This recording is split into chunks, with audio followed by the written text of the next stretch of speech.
Bonjour à tous, bienvenue dans l'interview. Nous recevons aujourd'hui Emmanuel Deboc. Bonjour.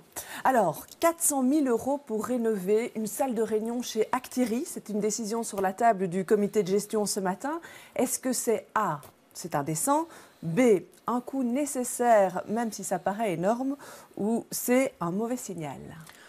A et C, c'est à la fois indécent et un mauvais signal parce que je pense d'abord que c'est des dépenses somptuaires. On n'a pas besoin de rénover à ce prix-là. 400 000 € pour 300 mètres carrés, ça fait plus de 1500 € alors que la tour existe. Donc je pense qu'il y a moyen de faire ça moins cher.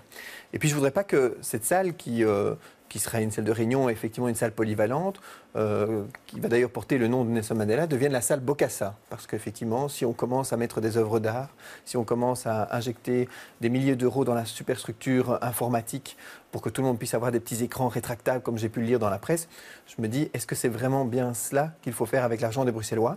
Et donc, je voudrais que Actiris fasse des économies et travaille, si je puis dire, avec des sièges qui ne valent pas chacun 400 €, avec des tables qui ne valent pas plusieurs milliers d'euros. Donc, un peu de décence peut-être aussi par rapport à l'argent des contribuables.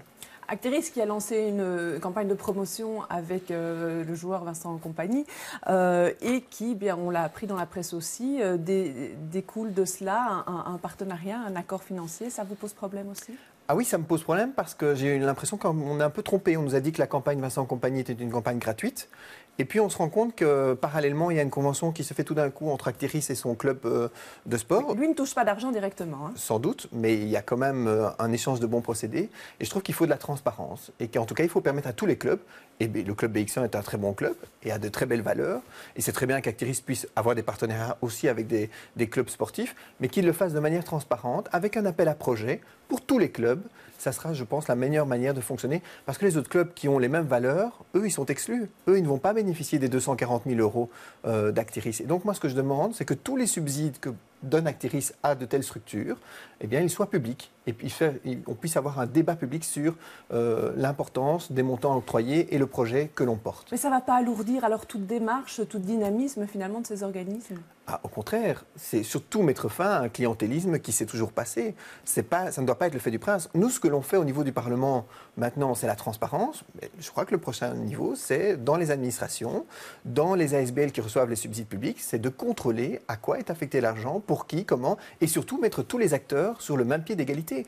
Que les clubs du RWDM, que les clubs de Molenbeek puissent aussi, demain, pouvoir, à l'Union Saint-Gilloise aussi, les clubs de jeunes puissent aussi promouvoir des valeurs d'engagement, de sportivité, de loyauté, de fair play, avec un partenariat fort avec Actiris et les autres acteurs. Alors là, on a parlé d'un organisme d'intérêt public, hein, Actiris. Un autre, c'est le CIAMU, qui s'occupe des pompiers.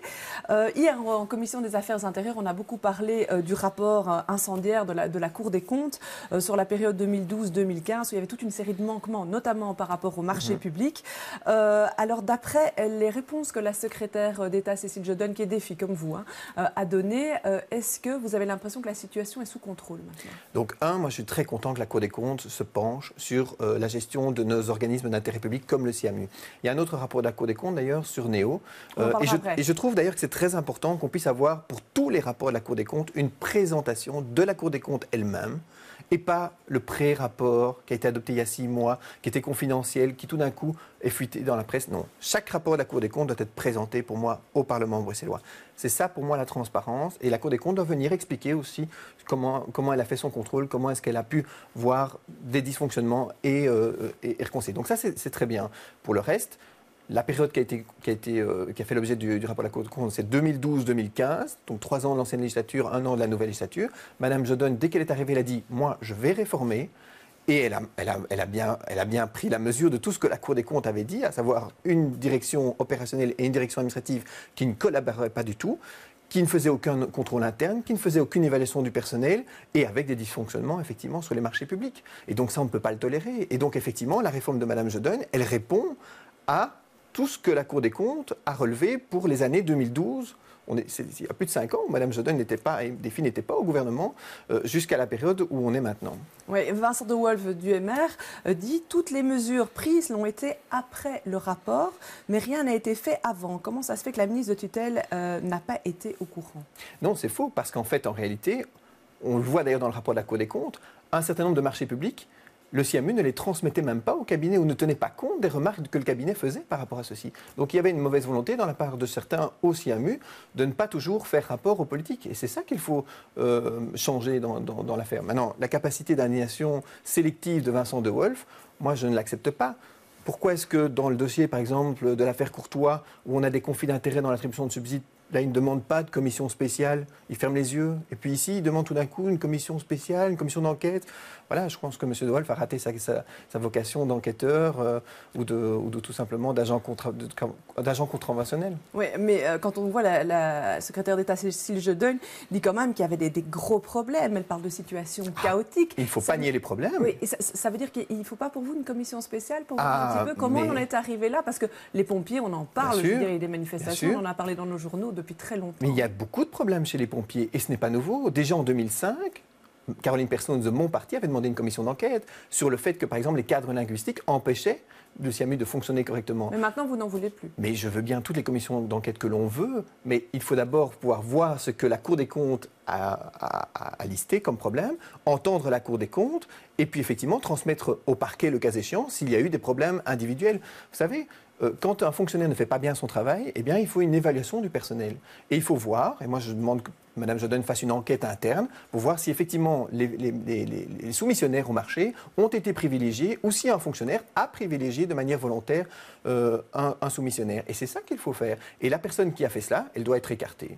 Mais il ne faut pas non plus commencer à faire des commissions d'enquête dès qu'il y a un rapport de la Cour des comptes, alors que, en l'espèce, la réforme du CIAMU, elle a été menée par Mme Jeudeuil et elle prend toute son ampleur et elle a fusionné la direction personnelle et la direction administrative. Oui, qui était le gros problème, évidemment, parce qu'on se retrouvait avec des pompiers qui passaient eux-mêmes les marchés publics. Exactement. Au lieu du personnel administratif. Tout va être transparent, tout va être transparent, tout va être contrôlé.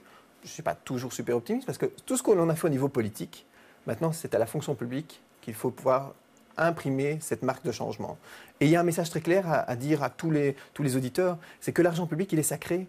Et que ce soit les politiques ou que ce soit les fonctionnaires, ils doivent le gérer de la meilleure manière. Et fractionner des marchés ou privilégier un soumissionnaire par rapport à un autre, soit par facilité, soit par incompétence, pire, par enrichissement personnel, il faut pouvoir le condamner et changer les pratiques. Mais ce n'est pas des politiques qui sont visés ici, c'est des fonctionnaires qui n'ont pas fait correctement leur travail. La région bruxelloise, le gouvernement, sur cette législature, a créé toute une série d'OIP, donc ces organismes d'intérêt public. C'était une décision qui a été critiquée parce que finalement, c'est déléguer une partie du travail de l'administration à ces organismes-là. Et donc, il y a peut-être moins de contrôle qui peut se faire au niveau parlementaire. Sur la question du contrôle, moi, je pense effectivement qu'il faut des débats publics comme on l'a. Il faut que la Cour des comptes puisse contrôler, il faut que la Cour des comptes puisse valider et il faut effectivement pouvoir avoir un contrôle de suivi.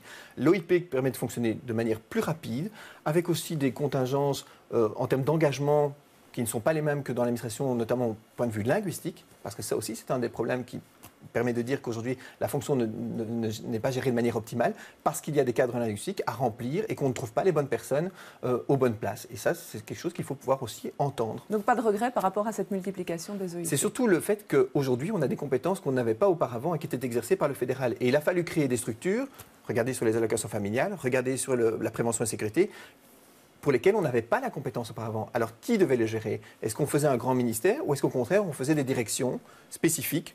Et un OIP, c'est peut-être la meilleure manière de fonctionner pour permettre aussi des engagements et de la flexibilité. Alors, Néo, ça c'est une autre forme juridique. C'est une société coopérative qui représente la région et la ville dans le grand projet de transformation du Heysel. Ici aussi, il y a eu un rapport de la Cour des comptes qui dénonce notamment l'utilisation de cartes de crédit par l'administrateur délégué. Le ministre-président Rudy Verwoerd répond « c'est une tempête dans un verre d'eau ». Vous le suivez? Mais en tout cas, de nouveau, rapport de la Cour des comptes, transparence. Ce gouvernement-ci, chaque rapport de la Cour des comptes, il est discuté au Parlement. Ce n'était pas le cas dans le passé. Oui, mais sur le factuel. Sur le fond, c'est très important. Regardez ce qui se passait auparavant. C'est sur la forme, mais sur le fond, sur les cartes de crédit. EXCS, c'était une ASBL de la ville de Bruxelles, gérée par le MR et le PS. Personne ne savait ce qui s'y passait. Personne ne savait ce qui s'y passait. Nous avons demandé en arrivant, on veut bien participer à la reconstruction, on veut bien participer aux fondations de Néo, mais alors, si on met de l'argent public, on veut avoir de la transparence. On a demandé un audit de la Cour des comptes. Et regardez, tout ce que la Cour des comptes a dit, la nouvelle société, elle va le faire. Elle a dit, fini les cartes de crédit, fini les deux, trois remarques de la Cour des comptes qui montrent qu'il y avait un problème de gestion. Par contre, je n'ai pas entendu M. De Wolf condamner les pratiques qu'il avait finalement cautionné à travers la gestion de la ville de Bruxelles de Néo. Ouais. Ici, il y avait 2 commissaires de gouvernement dans Néo. Ici, Écolo se dit, mais comment c'est possible qu'on l'apprenne par le rapport de la Cour des comptes, les problèmes, mais pas par les commissaires du gouvernement? Est-ce qu'il ne faut pas mettre l'opposition systématiquement pour pouvoir contrôler? Donc moi, j'ai plaidé effectivement qu'il y ait toujours, dans tout organisme public géré, et je le fais dans ma commune, la présence de l'opposition. C'est important pour une question de démocratie. Mais ça veut dire que des commissaires, ce n'est pas suffisant pour Mais les vérifier. commissaires, si c'est suffisant, mais je trouve que c'est important que l'opposition soit aussi associée à un certain nombre de décisions et que ça soit transparent. Et c'est pour ça que nous avons proposé, j'ai proposé une modification pour intégrer dans chaque organisme public l'opposition qui soit représentée, qui puisse avoir accès aux documents. Pour moi, c'est fondamental.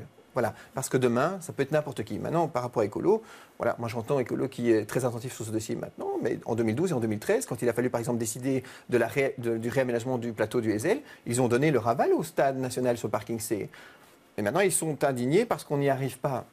De nouveau, où étaient-ils? Est-ce qu'ils étaient plutôt sur la plage que dans les séminaires à Ostende, quand la décision a été prise? Il y a quelque chose qui ne va pas là. On ne peut pas tout le temps dire tout et son contraire.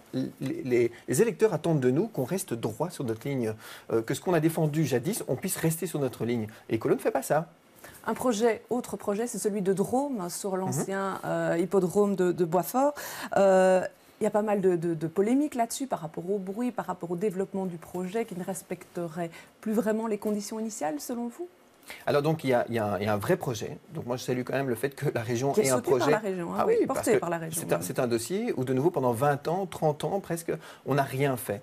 On n'a jamais su ce qu'on voulait faire. Et l'ancienne législature, et je rends hommage à l'ancienne législature d'avoir décidé d'en faire un parc récréatif, ouvert à tous, avec des tas d'activités sportives, culturelles. Oui, mais maintenant ça coince, venons-en à la situation actuelle. Parce que actuelle. les permis qui sont entrés essayent finalement d'augmenter la plage d'exploitation et notamment de privilégier la fonction privative, événementielle. Et quand on sait que le groupe VO Communication est mêlé à Drôme, on comprend effectivement qu'il y a des conflits d'intérêts par rapport aux 2 missions, qui étaient celui d'un parc récréatif ouvert à tous et d'autre part d'avoir des événements de type boîte de nuit ou location privative de chapiteaux et d'espaces qui pourraient terminer jusqu'à 2 h du matin et qui pourraient avoir une nuisance dans le quartier aussi. Et c'est vrai que si on est en zone Natura 2000, ce qu'on impose dans les autres zones de Natura 2000, on doit l'imposer aussi à Drôme. Et je comprends, moi, les riverains qui sont inquiets. De l'autre côté, il ne faut pas non plus empêcher toute exploitation. Non, il faut que le projet reste le plus ouvert, le plus grand possible. C'est un conflit d'intérêts, le problème à la base. Ce n'est pas un conflit d'intérêts, c'est simplement que le côté accessoire de l'activité devient un peu principal. Et effectivement, les demandes de dérogation concernent essentiellement la privatisation d'un certain nombre d'événements sur le lieu. Et c'est pour cela qu'il faut faire attention, il faut bien encadrer. Et je crois que la commune d'Uccle, par exemple, l'a fait en disant que nous ne disons pas oui à tout, nous faisons un avis favorable conditionnel, mais ça sera limité dans le temps et ça doit être limité à certaines heures. Est-ce que 2 h du matin, c'est la bonne heure? Je ne suis pas certain. On aurait peut-être pu demander midi. Maintenant, je regrette que les 3 communes concernées, Watermal-Boisfort, Ville de Bruxelles et Uccle, ne se sont pas mis d'accord sur la même position. Et ça, c'est regrettable. Ça, pouvoir renvoyer la balle aux responsables à Uccle, hein, vous êtes dans la majorité. En tout cas, j'ai essayé de plaider pour qu'il y ait une uniformité de point de vue entre la Ville de Bruxelles, Watermal-Boisfort et Uccle. Et finalement, c'est ça qui pose problème. Eh bien, je vous remercie d'être venu sur ce plateau. Je vous remercie de nous avoir suivis. Demain, dans Les Experts, les 2 invités seront Julie de Groot et Éric Thomas. Je vous souhaite à tous un excellent week-end.